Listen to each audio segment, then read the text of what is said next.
The first time I realized Meridian Harbor Analytics would rather win a trophy than keep the lights on, it happened under a chandelier.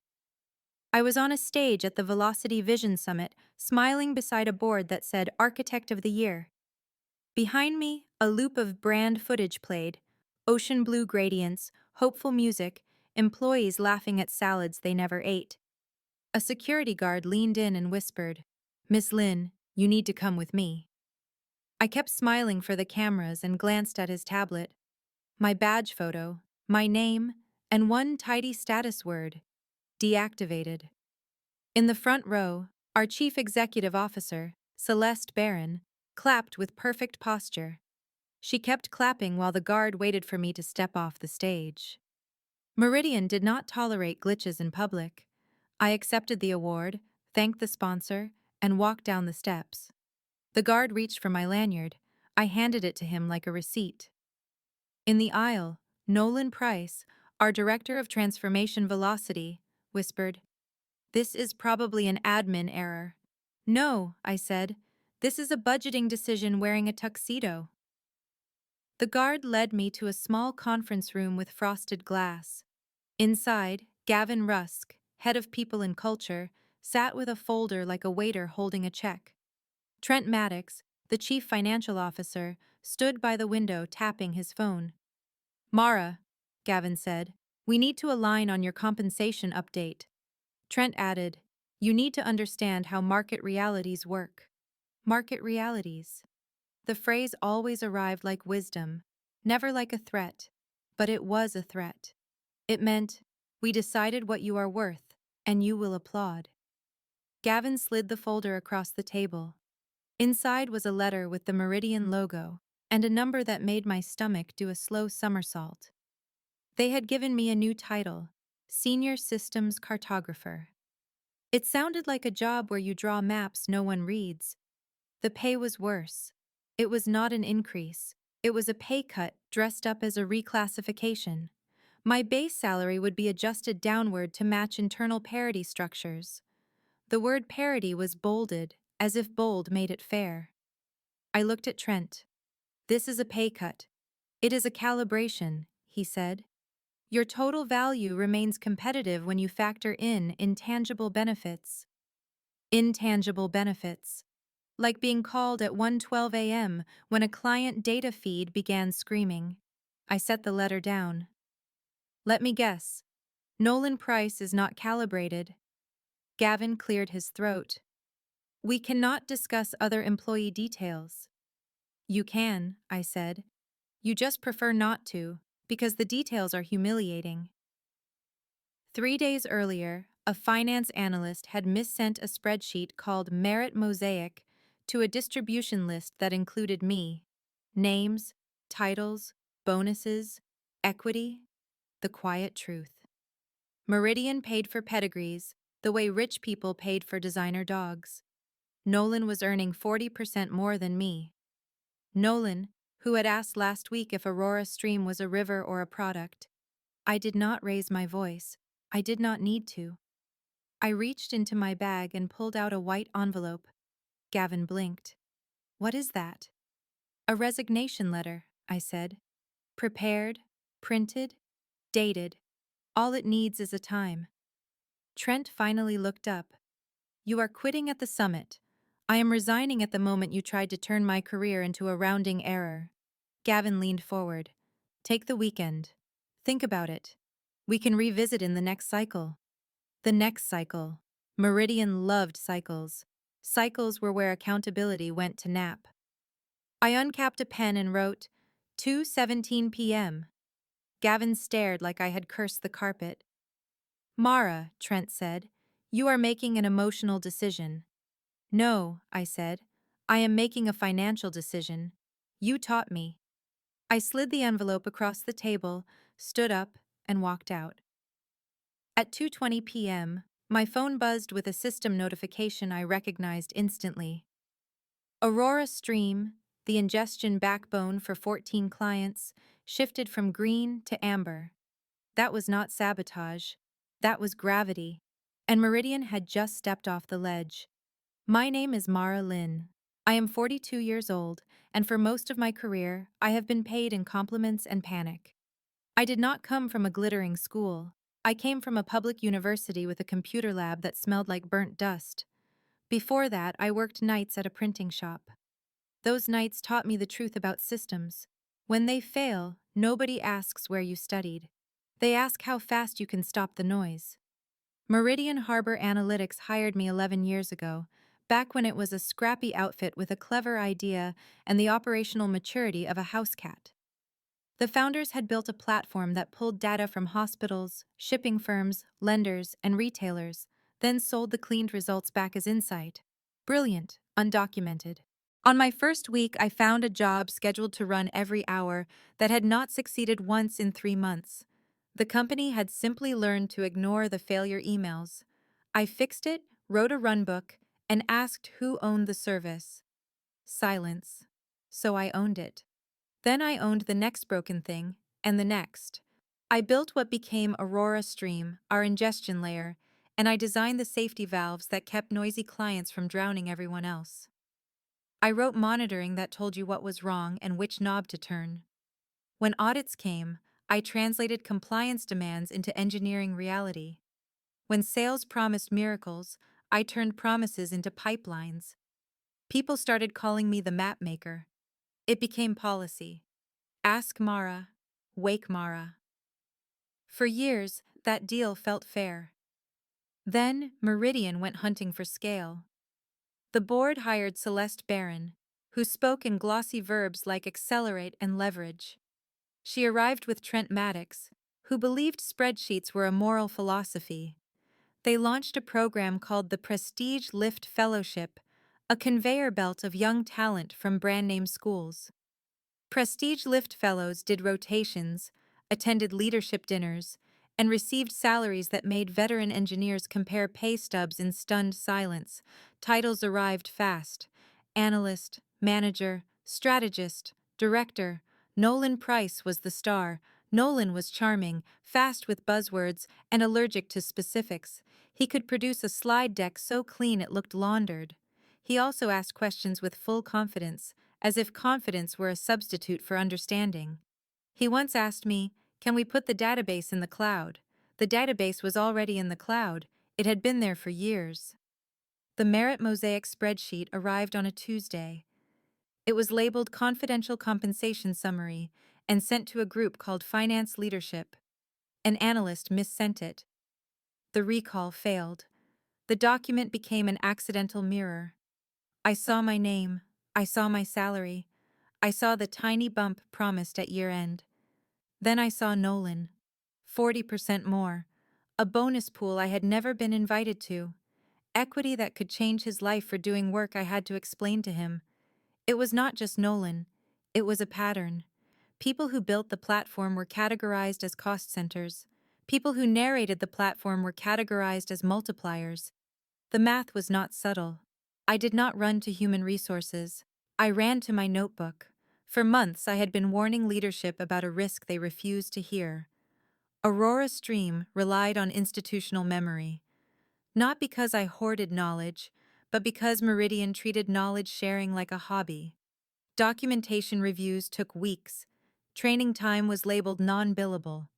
Every request for redundancy was answered with next quarter. So I prepared the most corporate revenge imaginable. I became obedient. I stopped doing unofficial favors. I stopped fixing things quietly. I created formal tickets for every patch. I routed exceptions through the approval chain Trent had insisted on. I implemented strict key rotation policies, the kind auditors adore, where emergency access required a break glass procedure with 2 executive approvals. Meridian never finished setting up the break glass rolls. It required names and signatures. It required someone to admit, on paper, who would be responsible during a crisis. Nobody wanted that. So the system waited, polite and patient, for approvals that never came. By the time Gavin invited me to the summit for my award, my resignation letter was already printed. All that was left was for Meridian to test its own market realities. At 2:21 p.m., the guard escorted me out of the summit ballroom like I was a liability. which, to be fair, I was. Meridian relied on Aurora Stream the way a city relies on water pressure. Nobody notices it until the faucets cough. Outside the hotel, January wind slapped my cheeks awake. I walked to my car and watched my phone light up with alerts that used to send me running. Aurora Stream queue depth rising. Connector retry storms detected. Latency breaching client targets. Meridian had a rule. No single engineer should be a single point of failure. Meridian also had a habit: ignoring its own rules. I drove home anyway. I made tea, the kind with a label that promised calm like it could be purchased. I sat at my kitchen table and watched the alert stream, the way meteorologists watch a storm that is finally coming for the people who ignored the forecast. My hands were steady, which surprised even me. At 2:33 p.m., my personal email received a message from my new employer, Brightforge Systems. Subject: Ready when you are. The offer was signed. The salary number did not require bold fonts to feel real. I replied, "Tomorrow morning works." At 2:41 p.m., my Meridian laptop, still in my tote bag, went black. Remote wipe. Nothing says gratitude like digital amnesia. At 2:48 p.m., Trent called. I let it ring. At 2:49 p.m., Gavin called. I let it ring. At 2:52 p.m., Celeste called. I answered, because curiosity is a character flaw. "Mara," Celeste said, "we are having an unexpected operational event." "That is a poetic way to say the platform is choking," I said. "We need you to return. Immediately." "Return to what?" "The summit stage. The pay cut." "Mara," she said, "do not be difficult." "Celeste," I said, "the only difficult thing here is your relationship with consequences. We can discuss adjustments. You already did. You adjusted me downward." "This is not the time," she said. "It never is. That is how you end up here." I hung up. By 3:10 p.m., the war room formed. I learned this later, but I could picture it. Leaders huddled around dashboards they had never opened, pointing at graphs as if graphs could be shamed back into compliance. Helen Sato, Meridian newest chief technology officer, would have been there too. Helen was competent, which was why I felt sorry for her. She had inherited a platform with 1,000 moving parts and a culture that believed moving parts were optional. At 3:17 p.m., a junior engineer texted me from a personal number. "Mara, I am not supposed to contact you. Nolan is asking where the Aurora Stream switch is." "There is no switch," I typed back. "Aurora Stream is not a lamp." At 3:30 p.m., Meridian most important client, Lattice Health, was scheduled for a live dashboard demonstration at the summit. The demo ran on Aurora Stream. In the ballroom, with investors watching, the dashboard froze. The sales director tried to joke. "Looks like the data is catching its breath." An investor replied, "Data does not breathe. Systems fail." By 3:47 p.m., Trent left a voicemail. His voice sounded like someone trying to keep dignity while sliding downhill. "Mara, we need your help. Name your terms for emergency consulting." At 4:02 p.m., Celeste emailed, "Mara, Meridian recognizes your unique expertise. Please come back and help stabilize the platform. We can revisit your level and compensation after we resolve this issue." After. Always after. At 4:11 p.m., Aurora Stream shifted from amber to red. The break glass procedure attempted. Approvers not found. A warning I had designed, not for malice, but for honesty. Meridian had built a company on my maps, then refused to learn how to read them. At 4:18 p.m., my phone rang again. This time it was Helen Sato. I did not pick up. I had already been aligned. Helen called again at 4:26 p.m.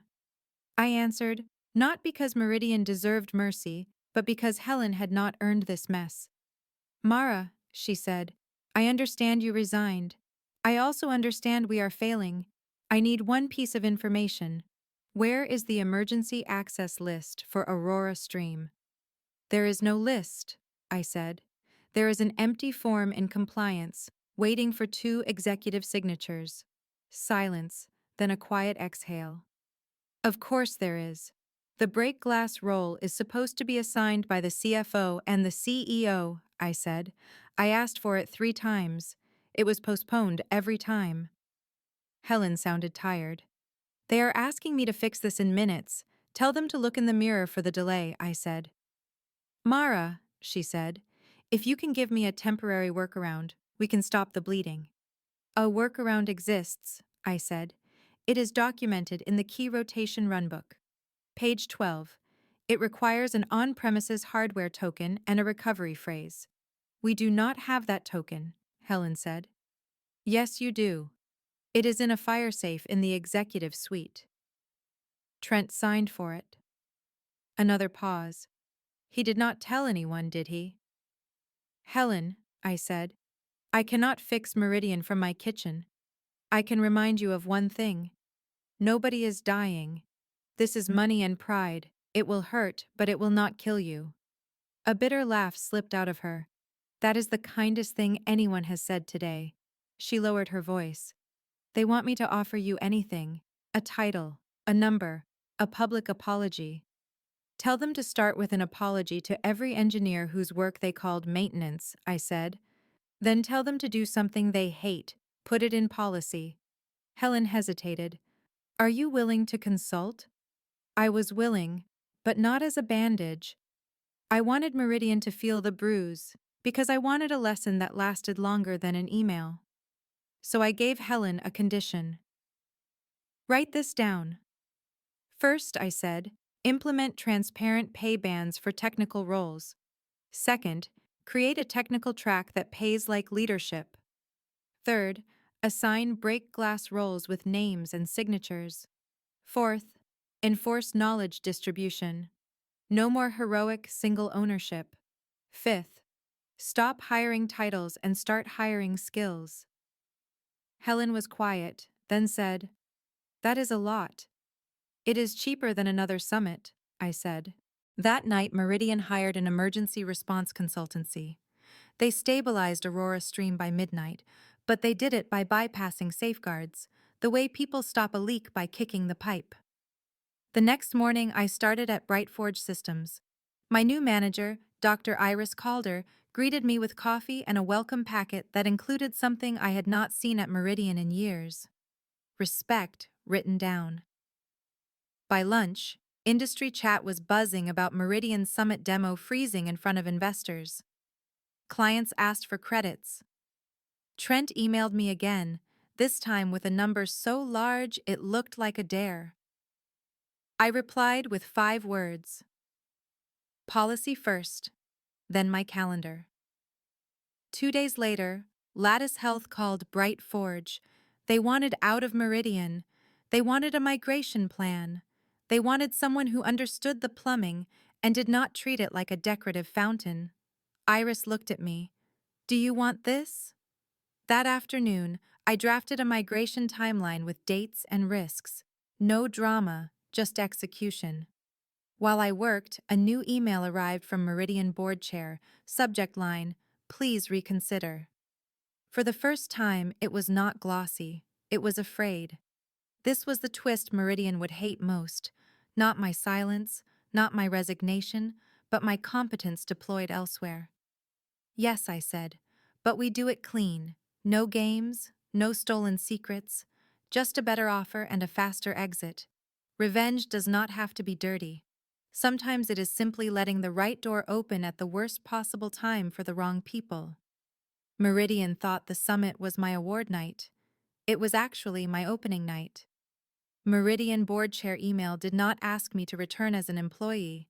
It asked me to stop a hemorrhage they had caused, and it finally admitted what Trent and Celeste had spent years denying. Aurora Stream was not a tool. It was the company. I replied with a 1-page term sheet. No negotiations on principles. Consulting rate? 4 times my former hourly equivalent. Payment net 7 days. Public policy commitments signed before my first meeting. My work ends if commitments are delayed. Witty revenge, I learned, looks a lot like procurement paperwork. Within 24 hours, Meridian sent back a signed agreement. The signatures were the novelty. Celeste Barron and Trent Maddox, both putting their names under accountability.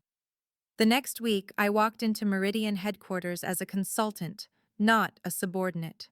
The lobby still smelled like expensive citrus and denial. The security desk issued me a visitor badge that said guest. I wore it like a medal. In the war room, Helen Sato stood up to greet me. Her eyes looked like she had not seen a mattress since the summit. "Thank you for coming," she said. "Thank you for being honest," I said. The rest of this building could learn the skill. Trent arrived last, holding a coffee he did not drink. Celeste arrived after him, smiling as if we were old friends who had merely missed a lunch. "Mara," Celeste said, "we are eager to partner."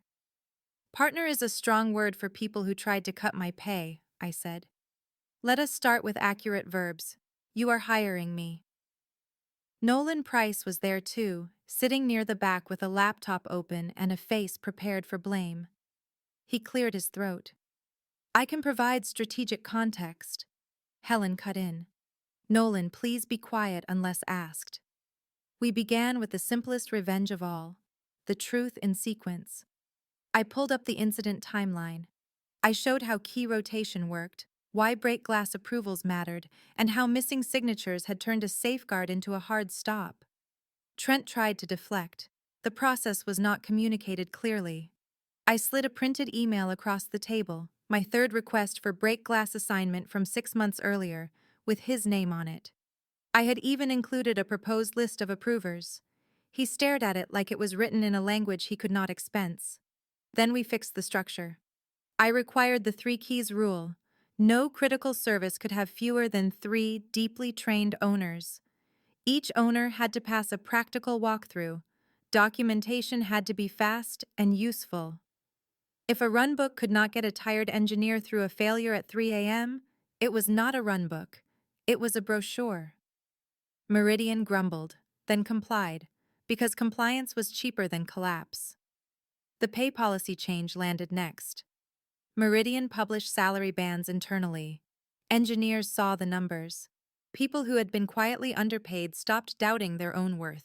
The funniest moment came when Nolan asked what an on-call rotation was.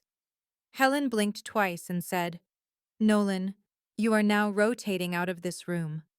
Within 2 months, Aurora Stream was stable and boring, the highest compliment a system can receive. Lattice Health migrated to Brightforge anyway, not out of spite, but out of trust. Meridian learned that trust is harder to win back than uptime. On my last day, Celeste asked to speak privately. She looked smaller without an audience. "I mishandled you," she said. "You mishandled the idea of value," I said. "I was just the invoice that made it visible." Back at Brightforge, Dr. Iris Calder invited me to lead a new reliability group. I accepted. I was tired of being the map. I wanted to build cities that did not punish the people who maintain the roads. Sometimes revenge is fireworks. Sometimes it is policy, signatures, and a visitor badge that says guest, while the people who once ignored you sit up straight and take notes. Either way, it is satisfying.